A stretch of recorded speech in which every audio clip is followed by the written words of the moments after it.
और मैं अपने सब्जेक्ट में पहला मास्टर था जिसने इंग्लैंड से फारग तहसील हुआ था। बल्कि पहले मैंने लॉ किया, फिर मैंने वकालत की। फिर वकालत में मैंने महसूस किया कि शायद मैं वकालत की जो सख्ती है, जो कमाने के लिए होती है, उसको मैं ज़्यादा 2-3 साल तक बर्दाश्त नहीं कर सकता एज ए रिसर्च ऑफिसर। और मेरे पहले बॉस जो थे वो इशफाक अहमद से।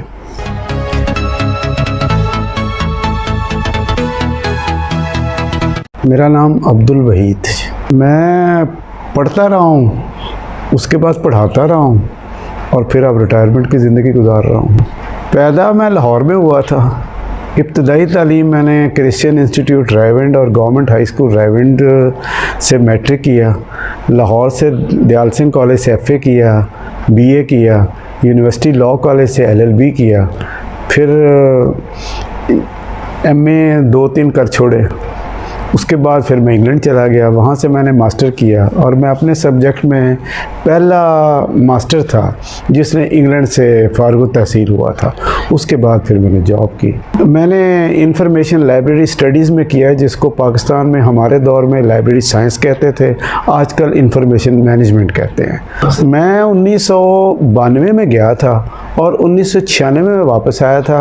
92 में जाकर पहले मैंने इंफॉर्मेशन टेक्नोलॉजी का कोर्स किया, फिर मैंने पोस्ट ग्रेजुएट डिप्लोमा किया, फिर मैंने मास्टर्स किया और फिर मैंने कुछ अर्सा मैनचेस्टर यूनिवर्सिटी में बहैसियत असिस्टेंट लाइब्रेरियन जॉब की और फिर मैं पाकिस्तान वापस आ गया। असल में मुझे एक फ़िक्रा अचानक आपकी गुफ्तगू से याद आ गया कि आर्नल्ड और इकबाल के दरमियान एक ताल्लुक़ तो था, वो उस्ताद और शागिर्द का था।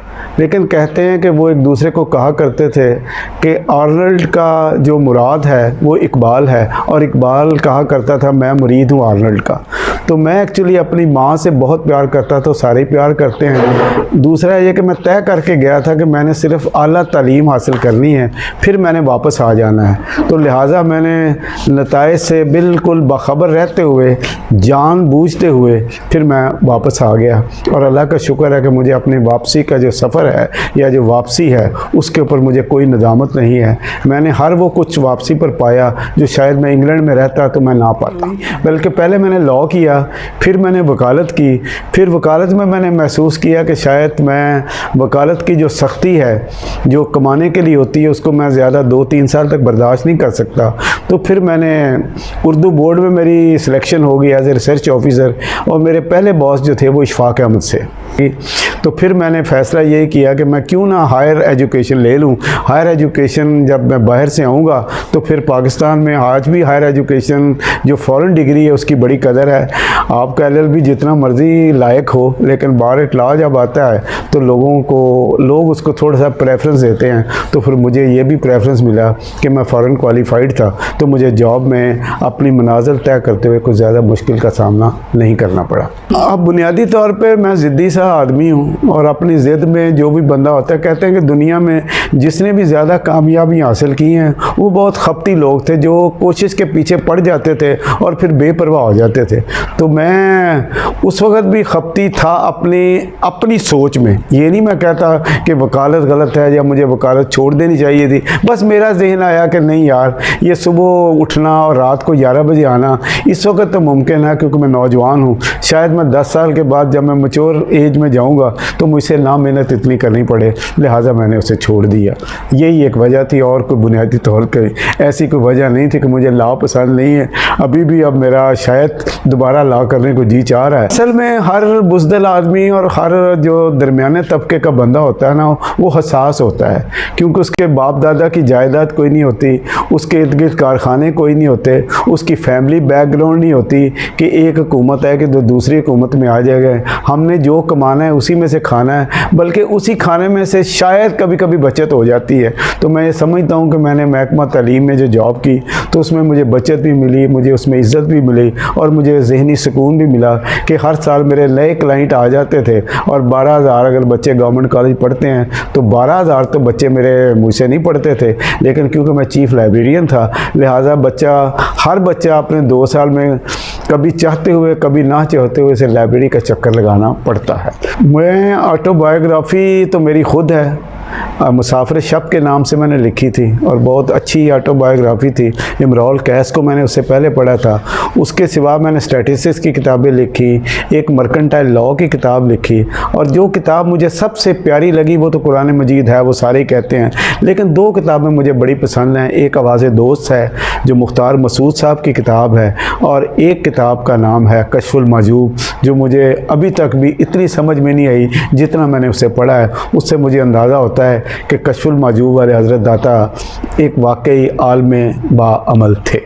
तसव्वुफ़ से मेरा ख्याल हर मुसलमान को शगफ़ है, और ख़ास तौर पर जब आप हालात की मजबूरियों में पढ़ते हैं उस वक़्त अल्लाह ज़्यादा याद आता है, और जब अल्लाह ज़्यादा याद आता है आपको मुश्किल में, तो उस वक़्त तसव्वुफ़ की तरफ बंदा खुद बहुत चला जाता है। कहते हैं कि जब दुआ मांगी जाती है तो हाथ उठा के मांगी जाती है, तो ये इस वास्ते मांगी जाती है कि अल्लाह मियाँ आपकी अकड़ तोड़ता है, आपको ले कर आता है कि मुझसे मांगो, हाथ उठा। दिल में दुआ मांगने से दुआ तो कबूल हो जाती है, लेकिन हाथ उठाने से कहा जाता है कि जो मांगे तो वो मिल जाता है। तो मैं समझता हूँ कि तसव्वुफ़ की तरफ सब लोग माइल हैं, लेकिन तसव्वुफ़ क्योंकि थोड़ा सा मुश्किल टॉपिक है, मतलब जैसे नटशे का जो फ़ौकुल बशर था और इकबाल का जो मर्द मोमन था, दोनों एक जैसे थे, लेकिन उसमें तकब्बर भी था, उसमें गुरूर भी था। लेकिन जो मर्द मोमन है उसमें बिल्कुल कह दें जैसे जबर और तकदीर है कि नदी का पानी पत्थर से टकराता है और पत्थर को टकराने के बाद बिखर जाता है, फिर आगे जाके इकट्ठा हो जाता है। इस वास्ते तय है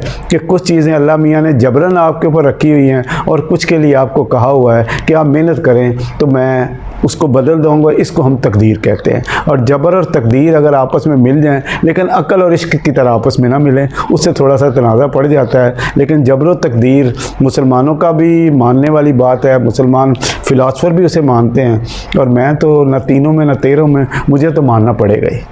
आजकल के नौजवान के साथ दो बहुत बड़े अलमिये हैं।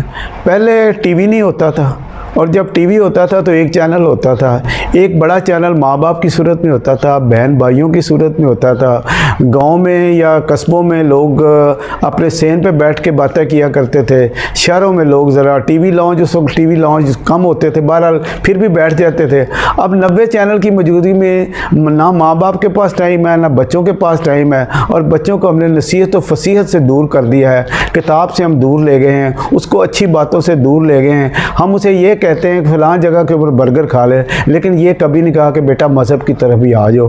तो इस वास्ते वो जो बच्चा है आज का, अगर ये हमारी स्पीड रही तो शायद हमें पछतावे के सिवा कुछ ना मिले। लिहाजा मैं ख़ास तौर पर माँ बाप से, बहन भाइयों से जो बड़े हैं, उनको कहूँगा कि अपने बच्चों के साथ ऐसे ही प्यार करें जैसे जब आप बिल्ली रखते हैं तो बिल्ली के ऊपर हाथ फेरें। तो बिल्ली एक जानवर है, उसके बावजूद उसकी आंखों में प्यार होता है। अपने औलाद के साथ, अपने भाइयों के साथ प्यार करें, उनको अच्छी अच्छी बातें सिखाएं, उनको सुबह कहें कि कोई कॉलम पढ़ें, वो कॉलम डिस्कस करें। हमने ये सारी बातें छोड़ दी हैं, हमने सिर्फ हम को देखना शुरू कर दिया है, हमने जियो को भी देखना शुरू कर दिया है। लेकिन जियो और हम में जो ड्रामे आते हैं, मुझे उससे इख्तलाफ नहीं है, और पाकिस्तान में वैसे भी इख्तलाफ करने से पहले बहुत कुछ सोचना पड़ता है, क्योंकि यहाँ कुछ तंजीमें अल्लाह वास्ते आगे आके शोर मचाती हैं। मैं ये कहूँगा कि ड्रामे ज़रूर देखें, लेकिन ड्रामों में एक सबक हो। आप इमराउल कैस को पढ़ लें, सॉरी इमराउल कैस तो अपना एक नस्ल निगार थे, शायर बहुत अच्छे थे।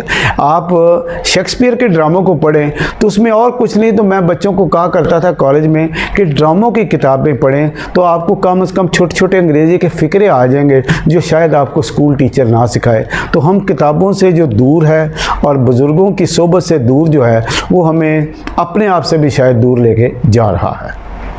असल में जहाँ तक इंफॉर्मेशन टेक्नोलॉजी का ताल्लुक़ है, मैंने 1993 में सेल्फर्ड में ये कोर्स किया था, यानी 1993 की मैं बात कर रहा हूँ। अब 2021 में, अब इस वक्त मैं आपसे मुखातिब हूँ या अपने प्यारे सुनने वालों से मैं बात कर रहा हूँ। प्रॉब्लम ये नहीं है कि किसी ने दूर कर दिया, प्रॉब्लम है कि हमने उसका इस्तेमाल सही नहीं किया।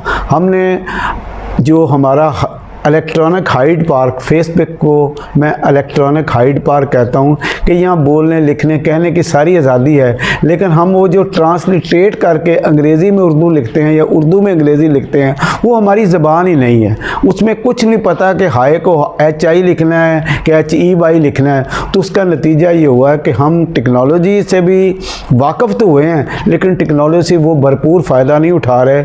मैंने भी टाई बांधी हुई है, मैंने बाहर गोरों को भी टाई बांधे देखा है, है वो टाई बांध के टाइम पर आते हैं, हम टाई बांध के टाइम पे नहीं आते। यही फ़र्क है कि हम इंटरनेट भी इस्तेमाल कर रहे हैं, हम बड़े बड़े इलेक्ट्रॉनिक ये जो आपके डिवाइसेस हैं, 3310 मैंने 1998 में लिया था, तो उस वक्त टेलीफोन के आने के पैसे लगते थे।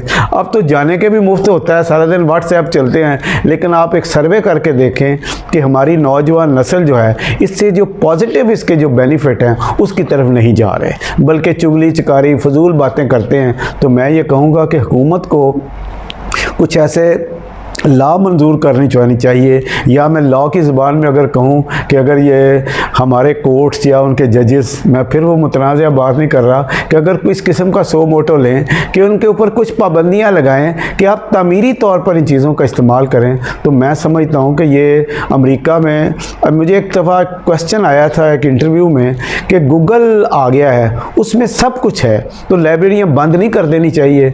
तो मेरा ये जवाब था कि गूगल तो अमेरिका में भी आया है, वहाँ तो लाइब्रेरियाँ बंद नहीं हुई। मसला ये है कि गूगल का रिकॉल बहुत है, लेकिन जो गूगल को सही मानों में पढ़ने के हवाले से, सीखने के हवाले से, फॉर इंफॉर्मेशन सीखता है, तो उसमें वो परसियन ढूंढता है। तो परसियन के लिए आपको अपनी अकल इस्तेमाल करनी पड़ेगी, आपका मुतालिया होगा, आपकी मुतालिया होगा, आपकी शनासाई होगी, और फिर आपका शौक़ होगा, तो फिर आप सीखेंगे। तो मैं ये समझता हूँ कि हमारी हुकूमत को बहुत सारी जो स्कीमें शुरू कर रहे हैं और करनी चाहिए भी। हुकूमत का काम ही लोगों की खिदमत करना है, और लोगों का भी काम है कि हुकूमत के अच्छे जो काम है उनको प्रेस करे। तो मैं चाहूँगा कि हुकूमत इस किस्म की कुछ तब्दीलियाँ लेके आए। अब 5वीं जमात तक इन्होंने कोर्स किया है, वाई नॉट, किसी मैट्रिक तक क्यों नहीं ले गए? वहाँ इन्होंने कह दिया कि नया निसाब आ गया है, तो नया निसाब अपने मुताबिक पढ़ा लेंगे। भाई जो 32,000 रुपया फ़ीस लेता है या 20,000 रुपया फ़ीस लेता है स्कूल, वो सेंट्रल मॉडल वाला निज़ाम नहीं रखेगा, उससे उसका कारोबार बेड़ा गर्क हो जाएगा। तो हमें चाहिए कि हुकूमत को बहुत सारे आगे आके दिलेराना फ़ैसले करने चाहिए जो आने वाले कल में हमें फ़ायदा हो। वक्ती तौर पर बहुत फ़ायदे बन जाते हैं, लेकिन अच्छा हुक्मरान वही होता है जो शेरशाह सूरी की तरह भी बाद में ज़िंदा रहे।